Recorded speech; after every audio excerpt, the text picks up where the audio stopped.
Number 7، بواسیر بعض اوقات موروثی مرض کے طور پر بھی لاحق ہو جاتی ہے۔ اگر فیملی میں بواسیر ہو تو اس کے ہونے کے چانسز بڑھ جاتے ہیں۔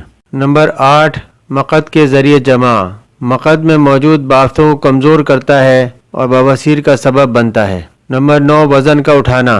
ایسی صورت میں جب مقد میں موجود خلیے اور بافتیں پہلے سے کمزور ہوں، بہت زیادہ وزنی سامان کا اٹھانا بھی نقصان پہنچاتا ہے اور بواسیر کو بڑھاتا ہے۔ نمبر 10، جگر کی بیماریاں۔ بواسیر کے ہونے میں جگر کی بیماریوں کا بہت اہم کردار ہے۔ اگر وہ رگیں جو جگر، آنتوں اور بڑی آنت میں خون کی ترسیل کرتی ہیں وہاں خون کا دباؤ زیادہ رہنے لگے تو وہ بھی رگوں کا پھولنا اور بواسیر پیدا کرتی ہیں۔ اس کے لیے ضروری ہے کہ جگر کا علاج بھی ساتھ ساتھ کیا جائے۔ کچھ ایسی مضر صحت ادویات جو جگر کے نظام کو متاثر کرتی ہیں، ان کا بہت زیادہ اور بہت عرصے تک استعمال بھی جگر کے افعال میں بگاڑ پیدا کرتا ہے اور یہ نقص بواسیر کو جنم دیتا ہے۔ ایسی معاملات میں جگر کے نظام کو بہتر بنانے والی ہومیوپیتھک ادویات کا استعمال بواسیر کے لیے بہت مفید رہتا ہے۔ ہومیوپیتھک علاج۔ بواسیر کی تمام ہومیوپیتھک ادویات بواسیر کی علامتوں اور وجوہات پر منحصر ہیں۔ دوائی نمبر 1، ایلوسوکوٹرینا۔ بواسیر کی وہ قسم جس میں گچھوں کی شکل میں مسے باہر آ جائیں، شدید جلن جو ٹھنڈے پانی سے دھونے سے بہتر ہو جائے، مقد اور آنتوں میں نیچے کی طرف دباؤ محسوس ہو، اس کے ساتھ ساتھ آنتوں میں عدم تحفظ کا احساس، یعنی بغیر ارادے کے پخانہ خارج ہو جائے، حتیٰ کہ گیس خارج کرتے ہوئے بھی پخانہ خارج ہو جائے۔ ایلو کی خاص علامت ہیں۔ دوائی نمبر 2، کولنسونیا۔ بواسیر جس میں عموماً دائمی قبض رہتی ہو اور بعدی بواسیر جس کے ساتھ مقد میں کھچاؤ کی کیفیت رہے، اکثر یہ عورتوں میں بچوں کی پیدائش کے بعد دیکھا گیا ہے یا پھر حمل کے دوران نیچے کی طرف دباؤ بھی اس کا سبب بنتا ہے۔ کولنسونیا سے شفا یاب ہو جاتے ہیں۔ دوائی نمبر 3، کالی کارب۔ یہ بواسیر کی بہت اچھی دوا ہے۔ اکثر خواتین میں بچی کی پیدائش کے بعد بواسیر ہو جاتی ہے، جو کہ عموماً ڈلیوری کے بعد قبض کے باعث یا حمل کے دوران ادویات لینے سے ہوتی ہے۔ اس میں کمر کے نیچے حصے میں درد رہتا ہے اور یہ درد بائیں ٹانگ کی طرف جاتا ہے۔ کالی کارب ایسی بواسیر کے لیے بہت مفید ہے۔ دوائی نمبر 4، ایسکولیس ہپ۔ یہ دوا بواسیر کے مریضوں کے لیے اکسیر ہے۔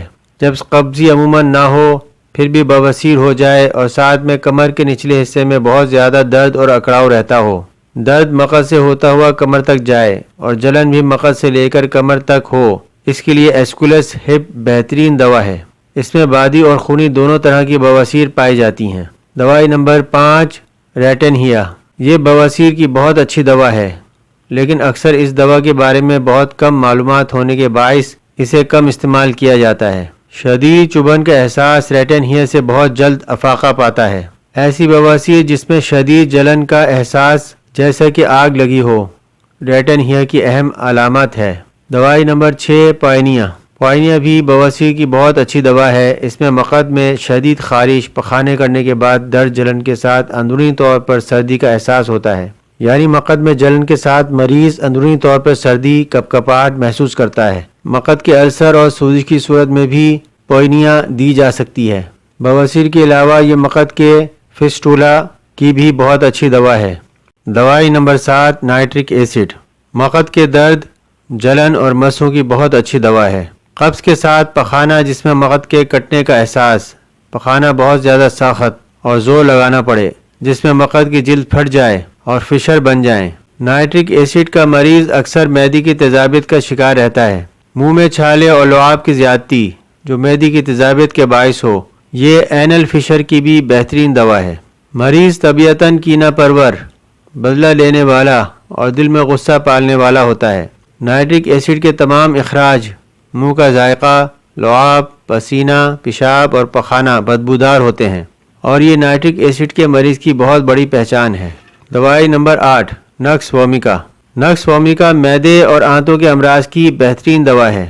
نکس وومیکا کا مریض زیادہ تر زندگی کا حصہ قبض میں ہی گزارتا ہے، جس کی وجہ سے بواسیر ہونے کے امکانات بڑھ جاتے ہیں۔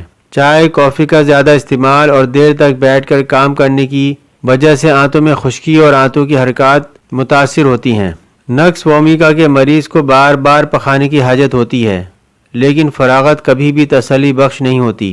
بڑی آنت میں مسلسل پخانے کی موجودگی کا احساس، طبیعت میں غصہ، چڑچڑاپن اور بادی بواسیر اس کی اہم علامات ہیں۔ تیز مرچ مسالوں کا استعمال بواسیر کے مرض کو بڑھاتا ہے۔ دوائی نمبر 9 ہیماملس۔ یہ دوا اس وقت استعمال کروائی جاتی ہے جب بواسیر خونی ہو اور پخانے کے ساتھ یا اس کے بغیر مقد سے خون کا اخراج ہوتا ہو۔ خون کے ساتھ ساتھ مقد میں دکھن کا احساس بھی رہتا ہے۔ دوائی نمبر 10 ملی فولیم۔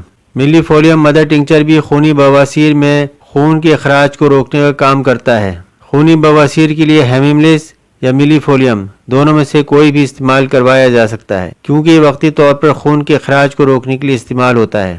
اس کے علاوہ علامات کی بنیاد پر 7 دوا لازمی دی جائے گی۔ دوائی نمبر 11 چیلیڈونیم۔ جیسا کہ پہلے واضح کیا جا چکا ہے کہ جگر کے افعال میں خرابی کے باعث بھی بواسیر کا مرض لاحق ہو جاتا ہے، لہذا جگر کے افعال کو بہتر بنانے کے لیے بھی دوا لازمی ساتھ دینی چاہیے۔ اس میں چیلیڈونیم یا کارڈس مار مدر ٹنکچر میں سے کوئی بھی استعمال کروایا جا سکتا ہے۔ بواسیر کے مریضوں کے لیے غذا کا استعمال۔ بواسیر کے مریضوں کو غذا میں کچھ احتیاطی تدابیر اختیار کرنی ضروری ہوتی ہیں۔ نمبر 1 گوشت کا استعمال بہت کم کیا جائے، یہ بواسیر کے مرض کو بڑھاتا ہے۔ نمبر 2 خوراک میں تازہ پھل اور سبزیاں لازمی استعمال کریں۔ نمبر 3 کچی سبزیاں بند گوبھی، چقندر، کھیرا، مولی، گاجر، سلاد کے پتے اور پپیتا بہت مفید ہے۔ یہ فائبر مہیا کرتا ہے جو قبض کو بھی دور کرتا ہے اور وٹامن سی فراہم کر کے آنتوں کے زخم کو مندمل ہونے میں مدد دیتا ہے۔ نمبر 4 روزانہ کی بنیاد پر 8 سے 10 گلاس پانی زیادہ پئیں۔ نمبر 5 مرچ مسالوں، چائے، کافی کا استعمال کم کر دیں۔ نمبر 6 اپنی روزمرہ زندگی میں ورزش اور سیر لازمی شامل کریں، یہ آپ کو بہت سی بیماریوں سے بچاتا ہے۔ نمبر 7 ذہنی دباؤ کو کم کرنے کے لیے مراقبہ، یوگا اور قدرتی فضا میں سیر اور ورزش بہت ضروری ہے۔ نمبر 8 مسلسل بیٹھ کر کام کرنے والے افراد ہر 1 گھنٹے بعد اپنی نشست سے اٹھ کر کھڑے ہوں اور 1 منٹ کھڑے رہنے کے بعد دوبارہ بیٹھیں۔ ہم نغمۂ قرآنی دنیا کو سنا دیں گے، ہر قلب میں چاہت کی ایک آگ لگا دیں گے۔ ہم نغمۂ قرآن